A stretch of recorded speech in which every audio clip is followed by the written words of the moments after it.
High ସାଙ୍ଗମାନେ ଦ୍ୱିପହରେ ଏତେ ଜୋର ବର୍ଷା ଉଠିକି ଆସିଥିଲା କି ସନ୍ଧ୍ୟା ବର୍ଷା କାଚି ଦେଇଗଲା ତ ସେଇଟାକୁ ଟିକେ ମୁସୁମୁସିଆ ପାଗ ମୁସୁମୁସିଆ ପକୋଡ଼ି ହେଲେ ଭଲ ହୁଅନ୍ତା।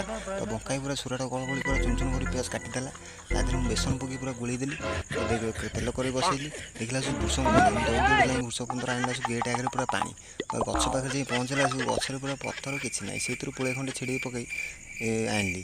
ଯେଉଁ କହନ୍ତିନି ରାଧା ବିନା କୃଷ୍ଣ କଥା ସେମିତି ପକୋଡ଼ି ବିନା ଭୃଷଙ୍ଗ ପତ୍ର କଥା ନେଇକି ଆସିଲା ପରେ ବେସନ ଦେହରେ ପକାଇଦେଲି। ବେସନ ଦେହରେ ପକାଇ ଦେଇକି ତା ଦେହରେ ଗୋଟେ କରେଇ ମାରିଦେଲି ଆଗ ବଙ୍କାଇ ଛାଣୁଥିଲା ତ ଛଣ ଅଧା ଅଧି ହେଇଗଲାଣି। ଅଧା ଅଧି ହେଇଗଲା ପରେ ବଙ୍କାଇ ଟିକେ ଚାଖିଲା ଗଲା ପକୋଡ଼ି ଟିକେ ଦେଖିବା କେମିତି ହେଇଛି। ପକୋଡ଼ି ଟିକେ ମୁଁ କହିଲି ବଙ୍କାଇ ମତରେ ଦେଉନି ସେ ନିଜେ ଚାଖି ଦେଇ ପଳେଇଲା ଆଗୁଆ। ତାପରେ ସମସ୍ତେ ଚାଚ ଭଳିଆ ଅନେଇକି ବସିଥିଲେ ପକୋଡ଼ି ଖାଇବା ପାଇଁକା। ତ ପକୋଡ଼ି ଛଣା ଏବେ ସରି ଆସିଲାଣି। ପକୋଡ଼ି ଛଣା ସରିଗଲା ଏବେ ବଙ୍କାଇ ଏବେ ପକୋଡ଼ି ବାଢ଼ୁଛି ବର୍ଷା ଏବେ ଛାଡ଼ିବାକୁ ନାହିଁ। ତ ସେଥିପାଇଁ ଗଲି ଟିକେ ପିଲାଙ୍କୁ ଡାକିଦେବା ପକୋଡ଼ି ଖାଇବା ପାଇଁକା ବାଙ୍କୁ ଗଲି ଡାକି ଦେଇ ଆସିଲି। ବାଙ୍କୁ ଟିକେ ଶୋଇଥିଲେ। ଆମର ଏଇ ଭିଡ଼ିଓଟି ଭଲ ଲାଗିଥିଲେ ଲାଇକ୍ କରିବେ ସବସ୍କ୍ରାଇବ୍